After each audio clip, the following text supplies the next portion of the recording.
Olá aos queridos alunos do primeiro período de gastronomia da Unidade Universitária de Pirenópolis.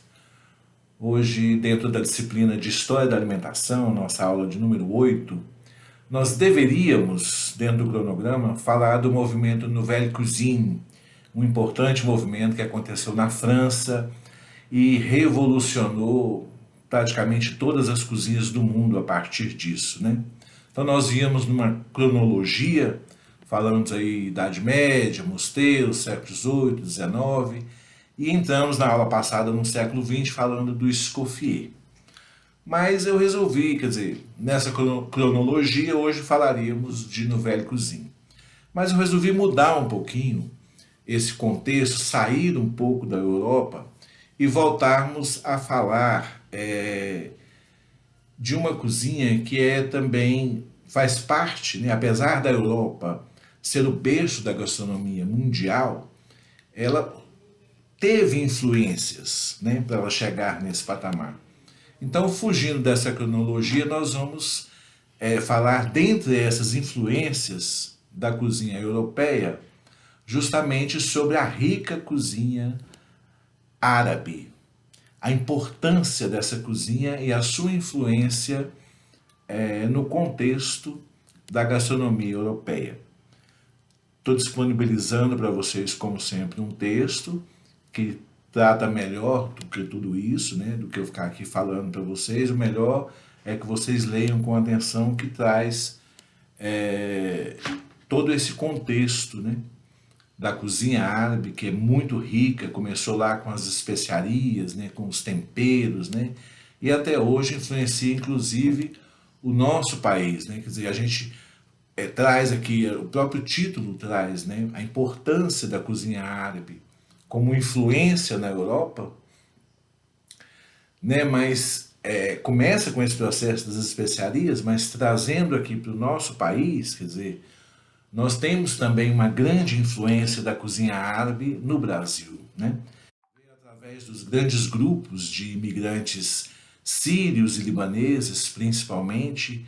Inicialmente, eles chegaram a São Paulo e de lá eles migraram por todo o país, né? Anápolis, inclusive, é um exemplo da influência da culinária árabe, desses imigrantes que vieram para cá, né?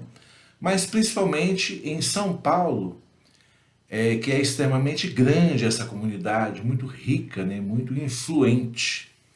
Então, em se falar de cozinha árabe, trazendo para o nosso cotidiano, a gente hoje em dia come normalmente, né, um quibe, uma esfirra, um arroz com lentilhas, e tudo isso vem da cozinha árabe, mas está totalmente integrado à cozinha brasileira dos dias atuais, né? Entende-se por cozinha árabe toda a cozinha dos países que formam a comunidade árabe, não só no Oriente Médio, mas também na África está o Egito, está o Marrocos, são todos países de língua árabe, portanto formam a comunidade árabe, né? Mais em menos aí de 2 séculos, toda essa comunidade foi profundamente influenciada com a chegada do islamismo.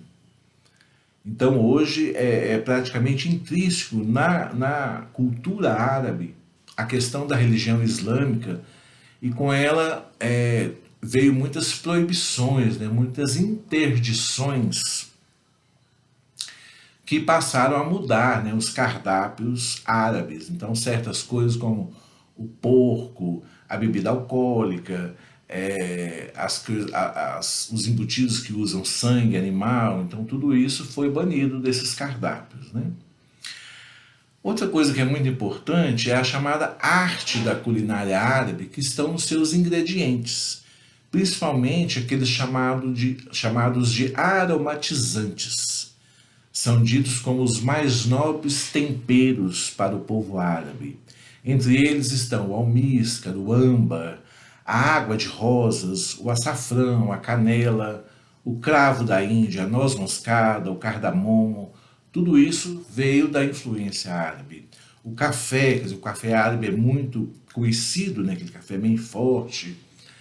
Os legumes também que passaram a compor a mesa europeia, a mesa mundial, também vieram através dessa influência árabe. A gente pode citar a cebola, o alho poró, o coentro, a menta, né, a hortelã, folhas da torangeira, tomilho, manjerona, o sumagre, que é um tempero utilizado em saladas árabes, e os mais comuns, como a cenoura, a couve e o espinafre.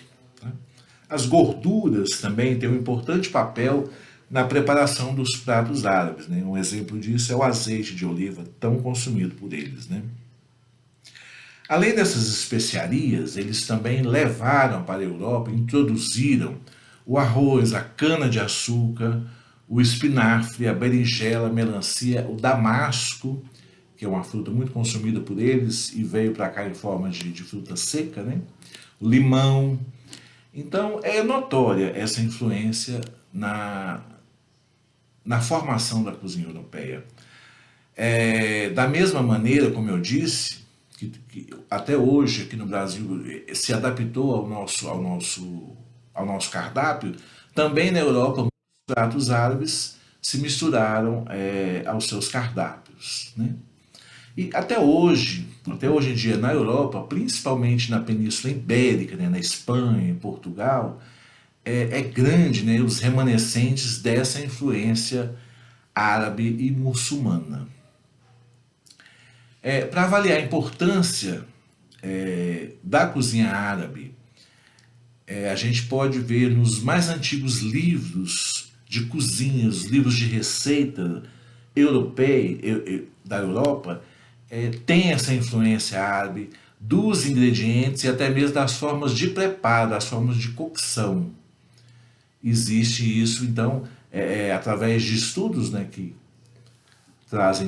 são demonstrados nesse texto que eu trouxe para vocês, a gente pode se dizer que muito dessas coisas estão muito no início, né, da formação da cozinha europeia. Bom, essa influência árabe ela durou principalmente do século XIII até o século XV na Europa. A partir daí já vieram depois os turcos e tal, mas um pouco diferente. Eles não são árabes, na verdade. Né?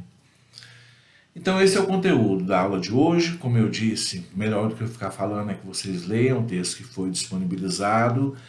A atividade de hoje é um pequeno questionário, são 5 questões tiradas do texto, então não tem dificuldade, basta ler que vocês vão conseguir responder as 5 questões que estão lá.